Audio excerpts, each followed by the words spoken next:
Are you looking for a real estate investing strategy effective for the next 6 to 12 months? If there's an investing formula superior to wholesaling or rehabbing and better than landlording, well, there is. One of our sponsors has been an investor for over 20 years. He's been through it all, up and down markets. This is not new to him. But listen to this. He's offering an investing how-to kit for free to our listeners for a limited time.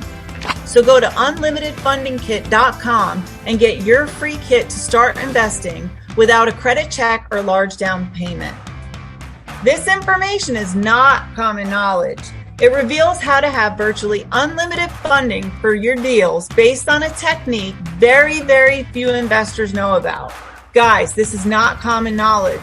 So be one of the few and get the Unlimited Funding Kit by going to their website at unlimitedfundingkit.com. Again, the kit is free, just a few bucks for shipping. So head over and get your kit, unlimitedfundingkit.com.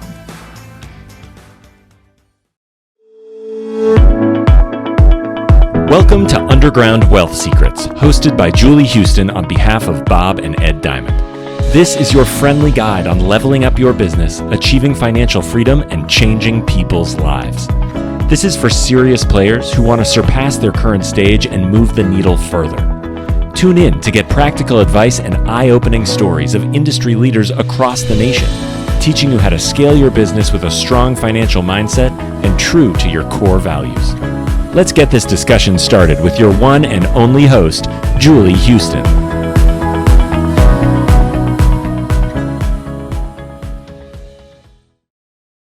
Hey everyone, this is your host, Julie Houston, on behalf of Bob and Ed Diamond with Underground Wealth Secrets podcast. And today's guest, I'm very excited to start off 2023 with the guest we have today, because I am very excited because I'm sure we're going to touch on so many topics that are going to be in effect for 2023. And any business and entrepreneur would love to hear what Chris Naugle. I need to introduce you, Chris. Welcome to the show. So excited to have you. Welcome. Honored. Thank you for having me as the first guest of the new year, 2023. Yes. And I'm excited to have you for the new year. We've met before in the past, and you have a very interesting background and story. And I know I'm familiar with it, but if you want to do a sky overview, a little bit about yourself and your background for our viewers. Yeah, I mean, my upbringing, was very much like a lot of, the listeners here. I grew up in a lower middle class family. My mom raised me. Dad was an alcoholic when I was growing up, so it wasn't a huge part of my life. And, all I had when I was a kid is the ability to dream. My mom always said, just dream. And I did. Boy, I dreamed a lot. And gosh, everything from wanting a pond in the backyard, I just grabbed a shovel from the garage and I went out and started digging. And then the BMX came and I watched a BMX movie called Rad. Many of you from the 80s remember that. It was an iconic 1986 movie. That movie changed the course of everything because I actually had a purpose and a drive. That took me a long way. And, skateboarding and snowboarding were a massive part of my upbringing. I was always an individualistic kind of sports guy. I didn't really play team sports. I always went to sports. It was just me and Mother Nature, me and the concrete. That's always what I did. And I landed in snowboarding, and I'll never forget the moment. My best friend, Jack, who I always rode dirt bikes with, came over and he brought this thing.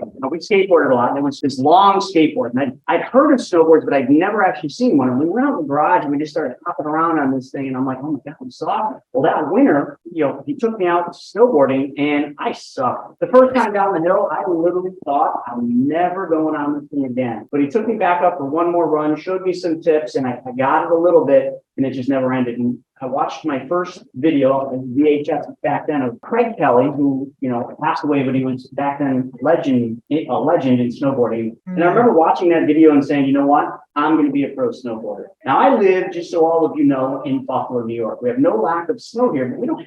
This is not the epicenter for snowboarding. This isn't the epicenter for much of anything outside of the Buffalo Bills. So when I started telling people I'm going to be a pro snowboarder, they would just laugh. When I tell friends in school, hey, I'm going to go snowboarding, I'm trying to, do this so I can, be a pro, and they'd all just laugh. And there's this one day I'm at my local hill, Kissing Bridge is the name of it, and I caught wind that two pro riders, Blair and Shane, were going to be filming in the park that they had just opened up. So of course, I think I played bookie from school, and I'm up in the snowboard park, and there they are. These two pro riders, first two pro riders I'd ever seen in my life. And I'm just sitting there afar watching them, and probably like that creepy kid that kind of, follows, they'd go down the hill, I'd follow behind, they'd get on the lip, I'd stay far enough back, I'd go up. And I was the only one like watching them. For some reason, nobody else knew. And I remember Blair comes up to me and he says, hey, you want to ride with us? And to me, I'm like, oh my God, I'm not good enough. He said, come on. He was the coolest guy. And right then and there, they paved the path. All I could think about, day in, day out. In the summers when snow melted and we had nothing, I got a trampoline. I put duct tape and socks, taped up the edges of my snowboard, and I just learned all the tricks on the trampoline. I'd go into the house, I'd watch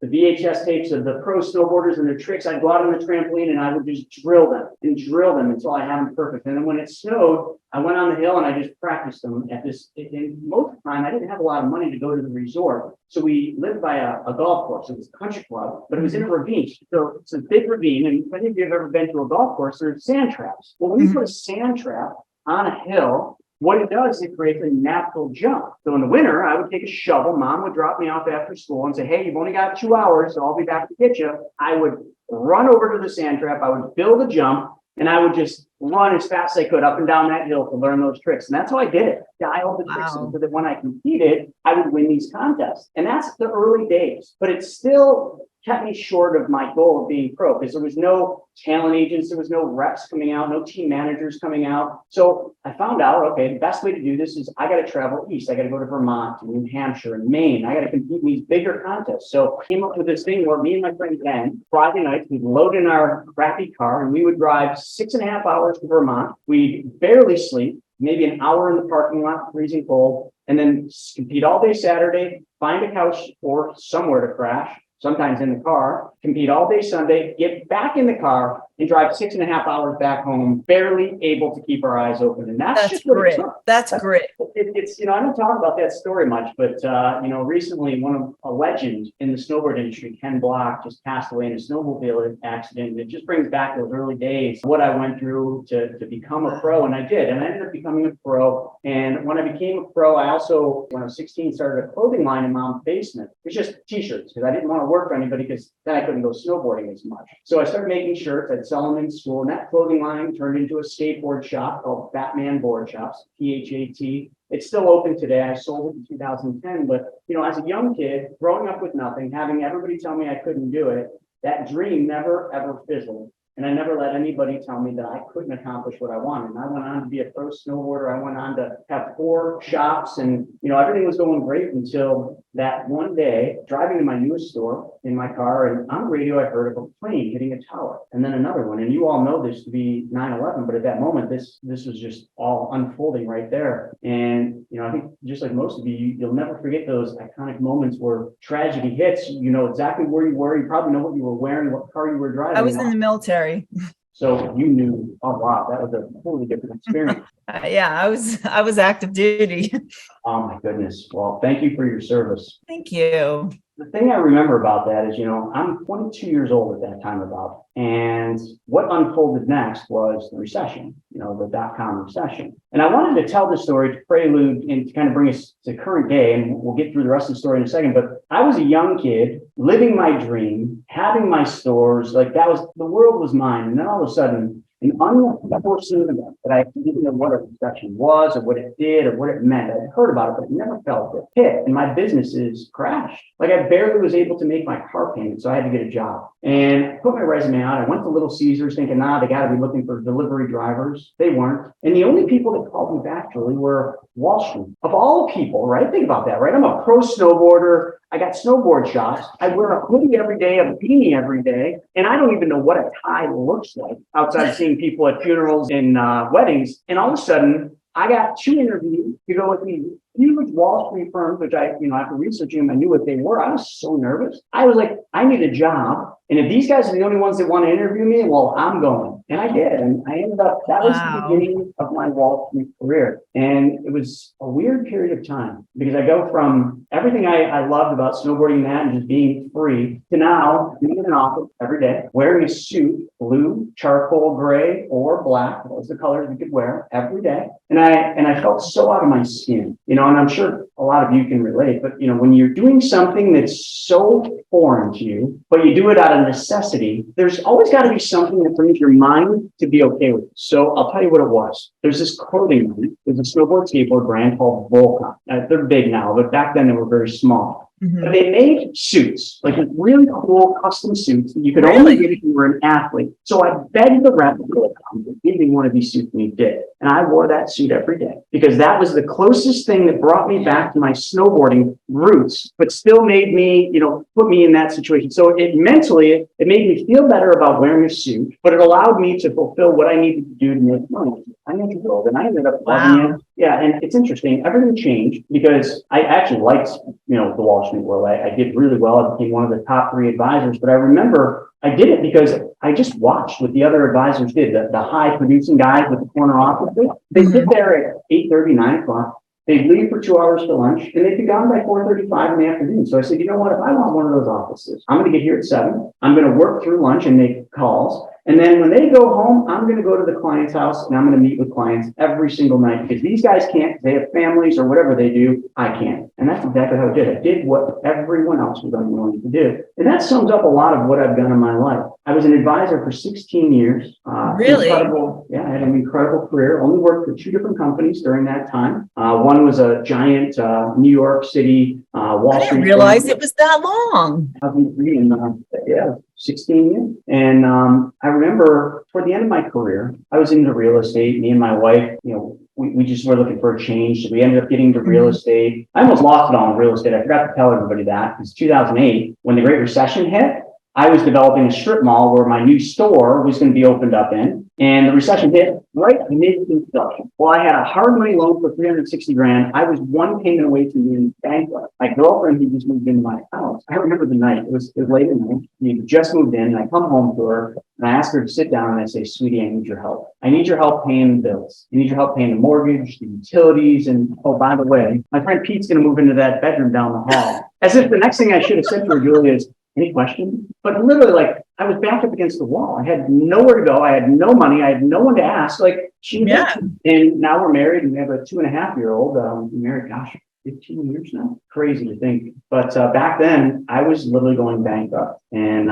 in 2009, I was reading a lot of books because I just, again, lost it all. It's like kind of 2000, early 2000s, I lost it. Now I lost it all again. And I'm rebuilding. And I remember Warren Buffett saying the best investors do 3 things. They buy low, they sell high, and they don't lose money. And in 2009, it hit me that real estate is really low and really affordable. So I took every penny I could from my job and from my business, and I bought real estate. Then I sold my retail stores, and I bought more real estate. And then I sold the strip mall that I developed, and I bought more real estate. And I did this from 9 to 14. And then in 14, I was up to 36 units. I went for my next 37th unit. And at that point, the bank said no. Now, I didn't know how banks really work from the inside, but for all of you that don't know either, when you're buying a lot of properties and you're doing it in your personal name, eventually, just so you know, you will hit the financial wall. It's called the debt to income ratio. Usually it's going to be 10 is the most you'll ever get. I think I was at 8 and 36 units at the time. And they said no, and I didn't know why. I just kind of said, all right, well, I can't buy that one. But then they froze my line of credit, which I used to renovate the units, which spiraled me out of control down. I ended up having to sell and liquidate a lot of the properties that I had bought, just trying to, things going and keep the properties I had. And I ended up getting so frustrated, I sold every property. And I was the lowest point in my life. Me and Larissa, we were engaged at that point, split. Because when you have financial hardships, things go bad at home, right? We had bought our dream house. Everything was tough. Money creates weird problems.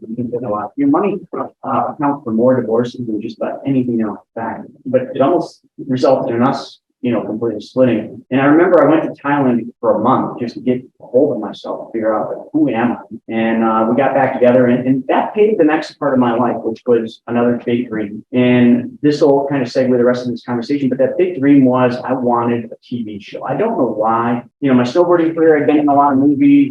We were at a seminar. I didn't know you were in movies. You were in movies? Snowboarding films, yeah, I was in a bunch of snowboarding films back in the day. Wow. Not movies or films, they were all widely distributed in the snowboarding industry, but, I definitely doing that. Cool. So I kind of wanted this show, and I saw Clark and Christina get on the stage and do a presentation, and I looked at my wife and I said, if we're ever going to get on that stage, we're going to need our own show. We were already flipping a couple houses, so that's what we did. We just went deep into it. I kind of tapped off the financial advisory world, and I went all into real estate. We were putting our way to getting the show, and through lots of hardships and being told no, but never giving up. In 2018, our show aired on HGTV for the first time as a pilot. And I thought that was it. I thought we've made it. And, when you do this, like, no, unless you've done it, no, there's so many hurdles you got to jump through to get on that show. And we made it through every one. Oh, I'm Green sure. Green light is like where you're at the final stage, and you get rated based on other shows that they're airing and your ratings when you air. So green light, we were number 2 show. So we pretty much had it. And even our producers said, you guys got it. They're gonna sign you for probably 2 seasons to start. And then after that, you're gonna really start making money in the 3rd season. I'm like, let's go. And the 9th scene, we were supposed to hear, and it was like, it takes forever. It was probably just a week or 2, but it felt like an eternity waiting for this call. Oh, I I'm bet. driving home late at night, and my phone rings, and it's the producer. I'm like, oh my God, here it is. Pick it up. I'm like, hey, how are you doing? And just on the other end of that voice, you've all had that where first word, something's wrong. And they ended up telling me that, HGTV wasn't going to air any new shows. They were just bought by Discovery, and they've frozen all new shows. So, you can say wrong place, wrong time. You can say bad luck. You can say anything. I tell you what it was. It was everything I needed to hear, because that was exactly what put me to the point where I'm at today. If I got that show, I wouldn't have been able to do what I do today. And I wouldn't be able to help people learn how to take back control of their money, because that pivotal moment was another massive, pivot, massive point in my life where I was lost again. But I got home and I told my wife. I remember my phone rings again. It's this guy, Greg. He was a guy that I met at that seminar that I mentioned with Clark and Christine. He was like a huge real estate investor, multi-millionaire. And we had started doing some deals together. And he calls me up and he's so excited on the phone. Now remember, I just got told that the show wasn't going through. I just told my wife, I'm bawling my eyes out. I'm thinking my life sucks. Everything's going downhill. I should have just I've been there. I've had moments like that. Yeah, that's what It's the end of the world. You're no different. You're no different. You're like, we're all the same, right? Like we go through these trials and tribulations. But I said to Greg, and he had a lot to lose from me not getting the show, because he was going to be a sponsor of the show and all this stuff with his companies. And he's so excited on the phone. And I say to him, who told? I'm thinking somebody tipped him off and he's just trying to cheer me up. Who told? He just told me more. I said, come on, you're so excited. You're just giving me a call just to say you're excited about working together. He said, yeah, I am. I'm just so excited about the things we're doing. And I said, okay, well, I got some bad news. We didn't get the show. Thinking, this guy's only talking to me and wants to, be part of what I'm doing because I got this TV show. And now I got to drop the bad news. We're not going to get the show. So, hey, Greg, I know you thought I was cool and you wanted to do stuff with me, but I'm sure now, I'm just nobody and you're just going to disappear. Well, today, Greg's one of my business partners, one of my best friends. But that call was the thing that, let me explain it. In life, sometimes we're hanging on by all 10 fingers, right? You've got a firm grip on your life. Sometimes we're only hanging on with 5, and sometimes we're hanging on by just a pinky, but you will never know who's hanging on by a pinky because they won't tell you and they won't show it from the front. I'll tell you, at that moment, I was hanging on by the very tip of my pinky. And that call allowed me to reach back up and grab with another finger and another. And that's the next thing. And the next phase after that, we kept flipping houses, and I was borrowing money from Greg and his friend Mike, another very big real estate investor. And I'm in Cheesecake Factory. If you've ever been to Utah, there's a big mall downtown and there's a cheesecake factory. And I was there snowboarding and, talking to Mike about a deal. And I just asked him, I said, Mike, so how is it that you lend all this money? How do you do this? And he sits back and he said, tell me how we lend money. Now, remember, I'm a Wall Street guy. And this is in 2014, so I'm still in Wall Street at this point. And he's telling me, and he says, I have my own banking system. I said, why are we in Cheesecake Factory, man? Let's go to your bank. Thinking silly enough, I literally thought he had a bank. And he leaned back and he said, no, I don't have a bank. I just had my own banking system. And I'm like, I don't understand. And he starts telling me, and then he drops the bomb. Now, as an advisor, and no disrespect to any advisors listening to this, I'll be the first to tell you is I thought I knew everything. I really thought everything that there was to do with money and stocks and investing, you couldn't put one past me. Is it safe to say a lot of financial advisors kind of think that way? I guarantee it. I know it. Now, okay, because everyone I've come across has pretty much been that way. I was no different. You can call it arrogance, but for It's I don't just a want to different make. method of training for them. They It don't is. I know. mean, they're top of their game. They got all the licenses, lots of different things they go through to get to those levels, like I did. And you think you know everything, but let me tell you, Will Rogers. You all know who Will Rogers is, and if you don't, just Google him. He said this, and I think this will parlay, so many advisors and just so many people in this country and in the world. Will Rogers, in a quote, said, "The biggest problem in America is not what people don't know." He went on to say, "The biggest problem in America is what people think they know that just ain't. I thought I knew what just wasn't. So I thought I knew everything, and I didn't know it." So when he told me what this banking system was, and he called this private banking system, when he told me the machine he used to put money in, I sat back and I said, no, I'm the advisor. If that, what you're talking about doesn't work that way, no way. He's sitting there saying, man, it doesn't work this way. I put money into it. I get a guaranteed interest rate. I get paid dividends. I then take the money and I lend it to you, but my money never leaves the account. The company just gives me this chunk of money as a loan, and they collateralize it with the money in the account, and then I lend that money to you. So when you pay me the interest on the money I lend you, Chris, I'm not making just that. I'm making money twice. See, my money's still making interest in compounding while you're paying me interest. He said, Chris, all my wealthy friends do this. He says, I'm surprised you don't know about this. They call it the infinite banking concept. And he says to me, I'm really surprised you don't know about it. There's nothing complicated. It's just this vehicle. I put money in it. I take money out. I make that money go to work, and I take whatever you pay me and I put it back in my banking system, which cuts out the need for a traditional bank to hold my money. When I have money, I don't put it in the bank. Outside of the money I buy groceries and diapers with, I take all my savings, I put it in my own bank, and then everything that I want to do, whether it's buying cars, buying real estate, lending money to you, I take money from my bank. It's not my money. I'm taking a loan from my bank and I'm lending it to you. And my money never stopped working for me. He's like, that's the greatest thing I've ever learned. And we can do this. It's game changing. I said to him, how do I learn this? He said, and I said, Mike, teach me. He's like, man, I learned you got money. I said, well, give me Brent's number. So he gives me Brent's number. I couldn't get out of that meeting. No disrespect to Mike, I could not leave that Cheesecake Factory fast enough. I'm like, I got the bill, Mike. Good to see you. I get in my car, I call Brent, and I must have sounded like either crazy lunatic or just a blender with its top off. And I'm going on and on with this Brent guy. And I'm like, oh, Mike told me about this infinite banking concept, this thing. And I'm an advisor, 16 years, I know all about this. I just don't know how to do it, And he says, he stops me, kind of look rough. He says, Chris, thanks for calling. Have you seen the video? What video? Oh, well, if you haven't seen the video, let me pause this conversation. I'm going to send you the video. It's 90 minutes long. And when you watch the video, then we can do a conversation. I said, no, Brent, I'm an advisor. I don't need a video to know, no. He stops me again. He says, just watch the video and set up a call. So Julie, I'll never forget, when you hear 90 minutes, and some of us are so busy in our minds, we're like, 90 minutes to watch a film video. That's Sunday. Biggest cup of coffee. This is a giant Dixie cup, but that's about how big the cup of coffee was.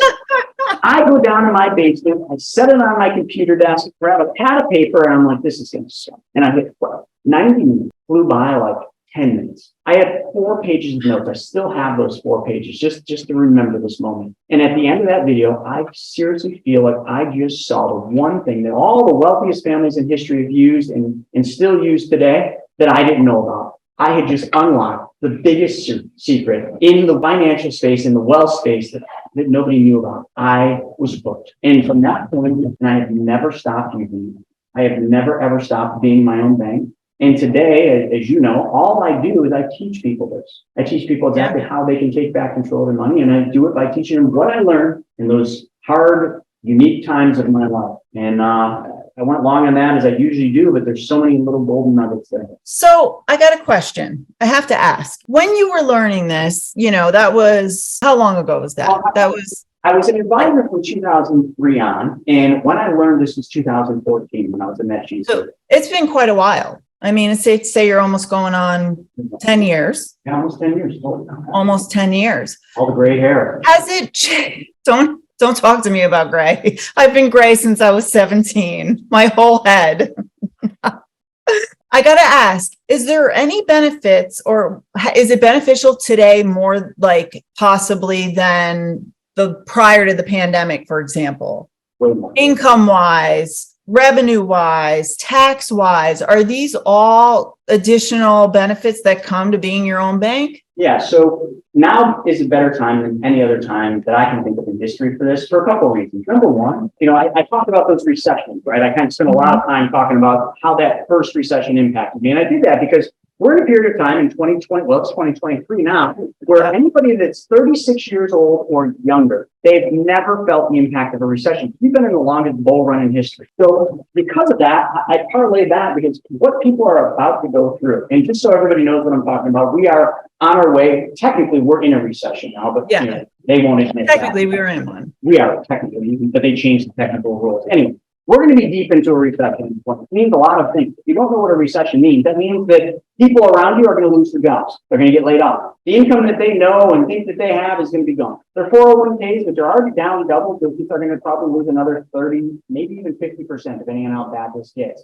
People are going to go through some really hard times. And that happens because we've been in this super long period of time where everybody thinks everything's good. Everything you put your money in goes up. I know FTX, if you get crypto, probably not such a great thing, but real estate, stocks, like prior to 2022, everything you put your money in, like you just made money. You didn't even know what losses were. Well, that was me back in 2003. I had no idea. Everything I had, like, was doing well. I was living a decent life. Well, that's too many people today. So what we're going to dive into a little bit, the infinite banking concept and this magic machine, which I still haven't told you what that thing is, that I put my money in. I know, I'm waiting for that. I was like, I want the magic box. I will. I'll give it. I like to kind of build it up, and then when I tell everybody what it is, it's like popping a balloon and inflates everybody, but then I'll build them back up and tell you what it's all about. So number one, like this period of time right now is going to unlock the largest opportunity for everybody watching. The largest financial opportunity is you're right on it right now. You're approaching it. It's almost here. But you got to wait for it. But too many people are rushing to try to make money. They're trying to get rich quick. They're trying to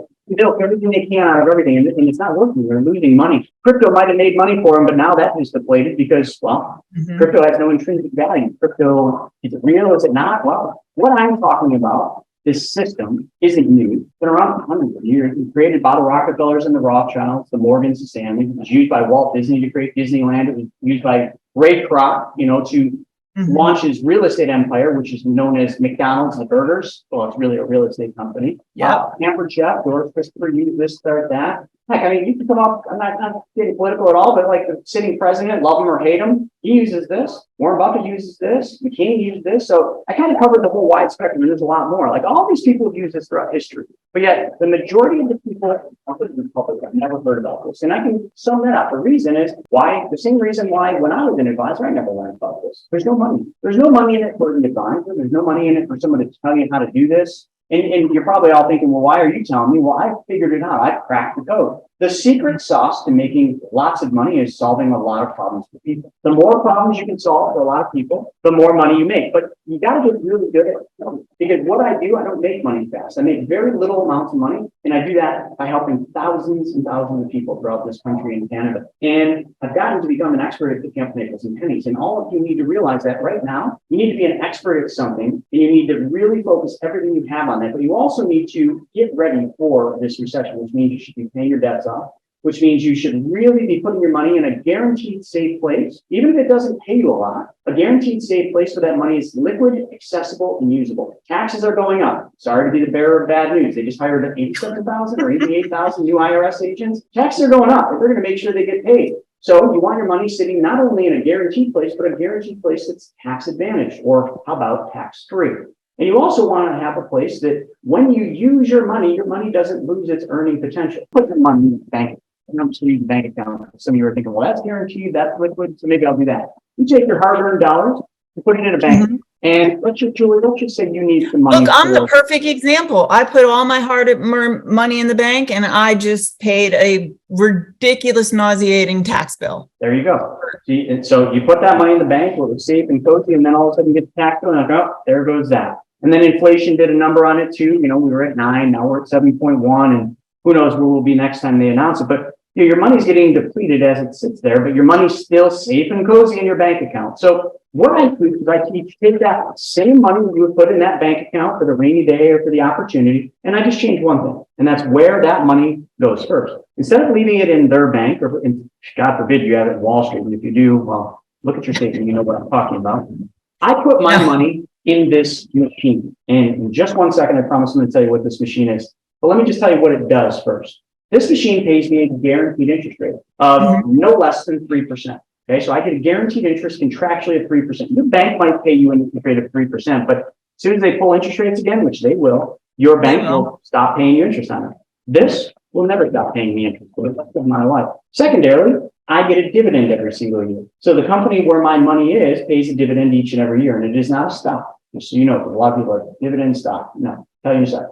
I get a dividend. Now, not only is my money guaranteed, not only is it earning 5 to 6% with dividend, it's all tax-free. So really, when you made that money and you had to pay the tax bill, and everybody that has money in a bank account at the end of the year, what do you get? 1099 INT, whatever measly interest the bank paid, you got to pay tax on. Not me. Not only that, my money is private. I don't have to declare it. I don't have to tell anybody about it. It is completely off grid. Why do you think the Rockefellers and the Rothschilds have their money here? And why don't you know how much they're worth? Because of this. Private. My money, when I someday pass away, that money will pass on to my beneficiaries tax-free, and it will have a big doubling effect. It will be a lot more money than what's in there. But here's the cool part. While my money sits there, if somebody needs that money, if I have an opportunity, and that opportunity can be anything you want it to be, it could be buying stocks when they go down. It could be buying real estate when it goes down. That's what I said. The opportunity is to buy low, and the recession will provide that to you. I can take this money anytime I want, and I could redeploy this into a place where it's going to make more money. But you see, when I take that money, like I said earlier,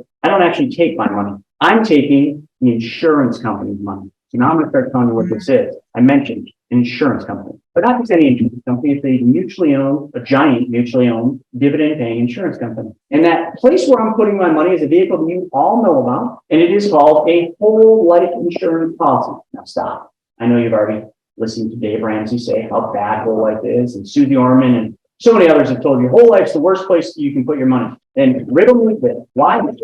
That bank, the number one holders of all of your money for the most part, traditional banks put more money in whole life insurance than anything else. And not just more money. They put their most valuable tier one capital. Look it up, folks. I'm not lying about this.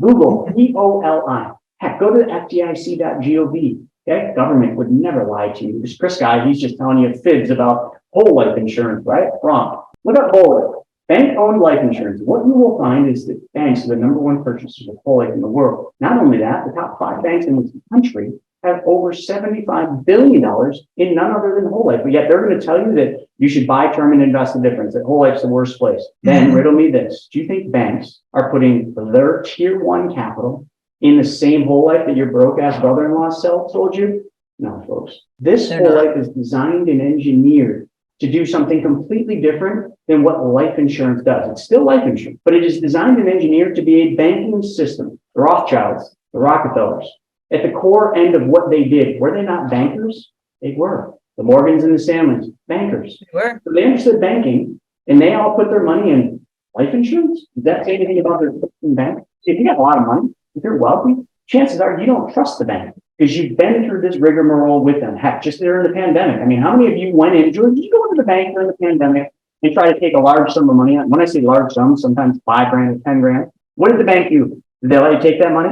Well, they try to stop you from taking it. Yeah. Well, what are you using the money for? What's this money for? You got to fill this form out and this form. Yeah. What's right? this for? What are you buying? Or what is this? I get that all the time because I buy properties. I'm an investor and I pay cash. And sometimes I just go in and I'm like, I need a cashier's check. But they're it's like, also, for what?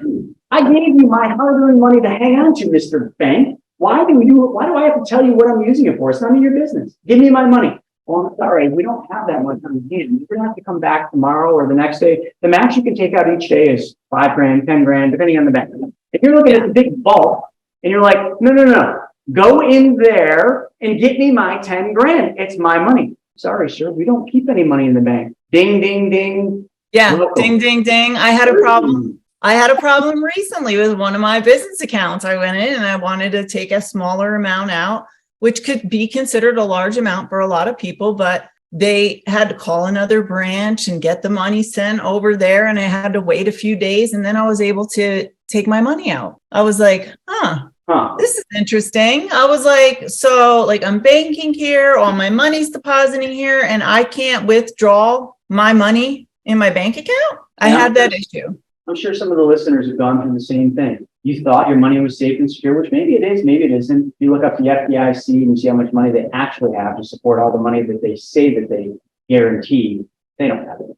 But if it's your money and it's in a safe place and it's liquid, then why do you have to answer questions? You see, this specially designed and engineered whole life that I put my money in and all those wealthy families put their money in is designed backwards. You see, it's not designed to be life. Matter of fact, we put the lowest death benefit on the policy as possible. Why? Because as Dave Ramsey says, like, whole life's expensive. If you buy an expensive life insurance policy, all your money's going to the insurance company. So let's put the lowest death benefit on this thing possible.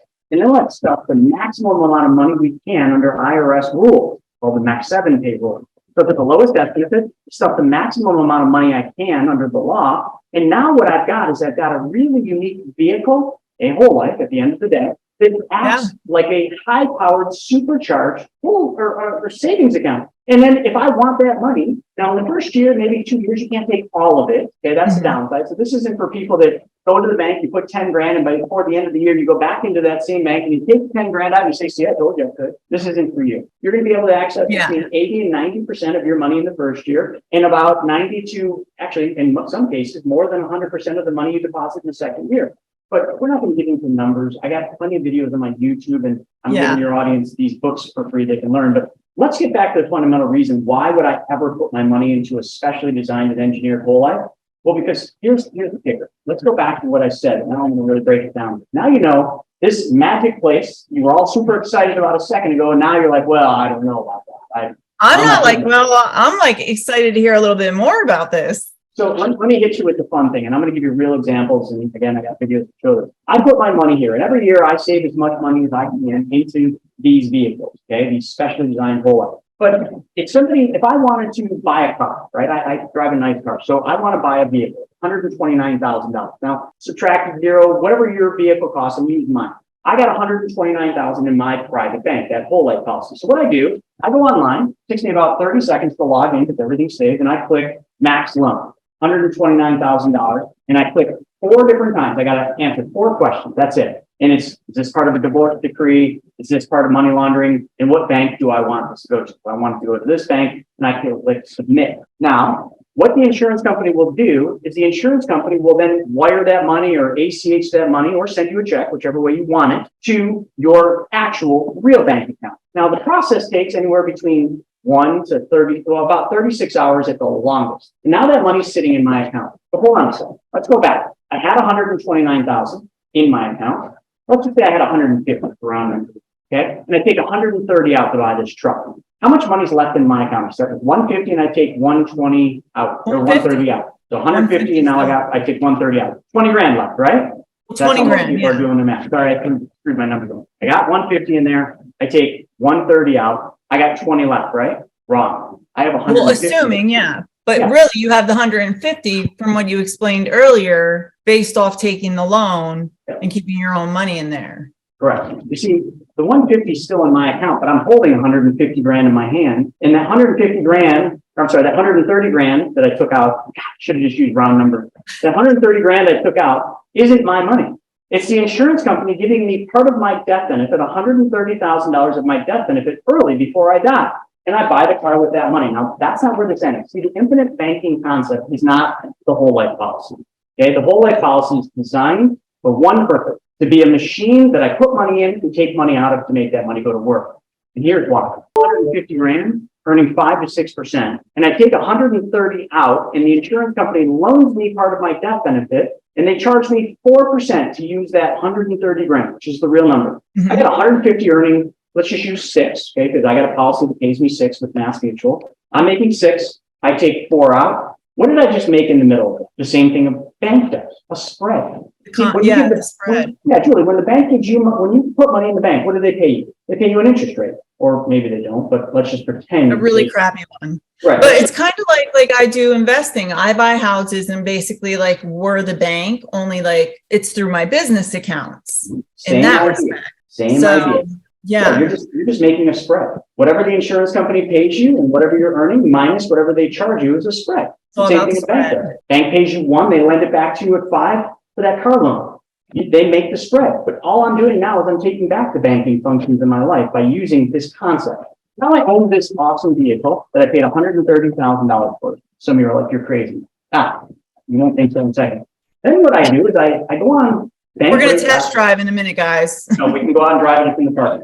Now I go on bankrate.com and I calculate how much money would the bank have charged me to take this car loan. If you go to Bankrate, it'll give you the going rate. Let's just say it's 5% for a car loan right now. And it says my payment's going to be, I don't know, what's that? Probably $2,100 a month. Yeah. Crazy. Who the hell would ever pay $2,100 a month for a freaking vehicle? Stupid investment.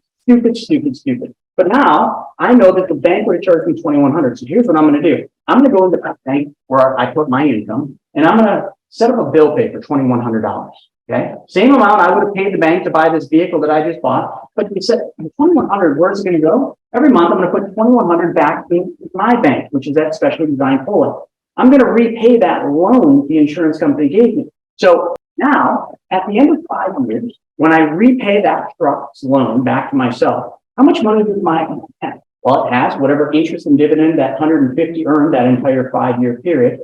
Plus, it has all the interest that I would have given away to a traditional bank, 5% in this case, has that money back. So I made money twice. But the cool part is, in doing this, I get all the money back for every single vehicle that I ever buy, drive, and own. So why do I drive a stupid big vehicle that costs me that much money? Because it doesn't matter. Because all the money ends up back in my bank, not their bank. So it doesn't matter what kind of vehicle I buy when I get all the money back. Folks, if it works for cars, what else does it work for? Both works for houses, like what Julie does, and you could buy rentals and you just take the net rental income, and instead of putting it in a traditional bank where they make that money to go to work for them and they make a spread, you take the net rental income and you put it back in your bank where the money came from. The downside of this is I had to capitalize my banking system. I had to save for that car purchase $150,000, and then I paid cash for the car. But you see, I didn't stop there because most people would. Then all you got is you lose the earning potential of the $150,000 if you did it from a bank account. It's now $150,000 is now in a vehicle that I guarantee you is going to depreciate in value, and you're left when you sell the vehicle at a loss. Yes. I will never lose money buying vehicles ever because I control the banking function of that. All my money goes there, and it never stops earning compound interest. So if you're not compound interest, and everybody watching this, you would understand that next year, that 150, the interest I earn is now earning interest. Albert Einstein described it the best. He said, compound interest is the eighth wonder of the world, the most powerful thing in the universe. He said, those that understand it earn it. Those that don't, pay it. We have been brought up in a society, in an ecosystem where all we've been taught to do is pay compound interest to other people. We've not been taught how to use compound interest to our favor. You think you have, but when you put money in something and you leave it and it compounds, and you take that money out and still earn compound interest? No. If I put $150,000 in a brokerage account with a stockbroker and I'm earning interest in a high yielding money market, as soon as I take that 150 out, that money market or that Wall Street firm stops paying the interest, right? But in this case, I changed the dynamic because my 150 never leaves the account. I get to use the insurance company's money because they're glad to give it to me because they got to pay it someday when I die. And by them lending it to me while I live, they make a profit of 4%, but it doesn't matter that I'm paying them 4 because they're paying me 6. Like, it doesn't matter if the number's 5 and 4, 6 and 4. You got to understand, every year I make a bigger spread because my money. This is the most fantastic thing I've ever learned in my life. And it's the most exciting thing that I've ever taught. And we have over 6,000 clients. Actually, I think it's almost 7,000 now throughout the country. And I don't have one negative review. And I don't have one negative review, not one angry client, because everything I just told you works exactly the way that I said it works. And I'm living proof, and so are all of our clients. So sorry, I talk a lot. I get so freaking excited. No, that was like incredible, Chris. That was just mind blowing, to be honest. You always have such incredible value to share. And I know for our viewers, for more information about what Chris was talking about today, you can get more information at undergroundwealthsecrets.net/BYOB, be your own bank. We'll make sure that's in the show notes as well. But this could change just any individual or entrepreneur or business owner immensely. Exactly. It changes the whole. I mean, this is like the whole game changing. It's definitely a very, very different perspective for sure. It's the, I say this all the time. A lot of people don't quite understand it, but what the biggest thing that I do is I teach people how to take back control of their money.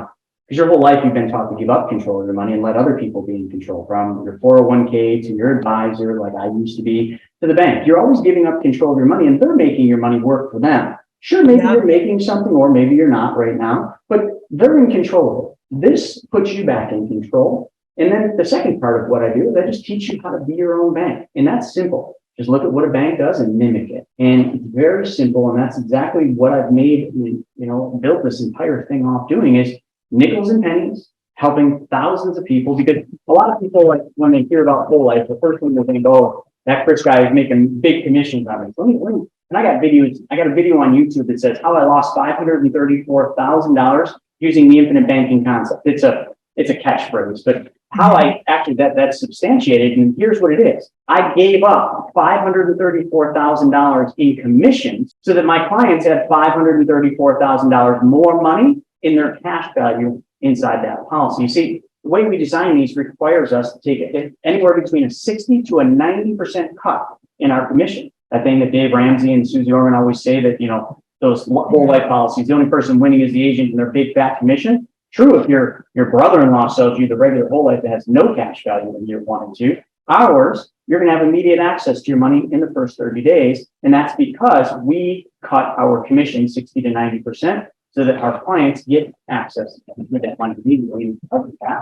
It takes a whole lot more clients. And this is why your advisor won't tell you about this, or maybe they just don't know about it. They don't want to take a cut. Julie, can you imagine going to a financial advisor or me back in my day of my fancy suit? You come up to me and you say, hey, Mr. Advisor, you're one of the best advisors here. I got a question for you. I want to do a lot of this. I'm a real estate investor. I got all this money. I want to put it somewhere, but I heard this video where I want to put it in this whole life policy. That advisor grins, it cheered, Right. they're so happy. They're like, oh my God, that's a great thing. I'm happy to help you with that, Miss Client. And then you say to that advisor, you say, yeah, but hold on a second. I need you to take a 90% cut in your commission so that I have 90% more money in my account. Can you do that? And if you can, I will do that. The advisor every single time will say that's not possible. It's against the law. Yeah. It can't be done. Because remember what Will Rogers says, the problem is not what people don't know. The problem is what they think they know that just ain't so. This isn't new. This has been being done for hundreds of years. Your advisor probably doesn't know how to build the policy and engineer it the way that we do because it's very specialized. And it took me a long time to figure it out. But when I did, I knew I had it. That's one of them. Chris, thank you so much for today and spending your time with me and our guests. Again, for our viewers, for more information on what Chris reviewed today, please go to undergroundwealthsecrets.net/BYOB, and you'll get all the information that we discussed today on our show. Chris, thank you again. It's always such an honor having you. Oh, it's my honor, my privilege. And thanks for letting me share my story again. Thank you.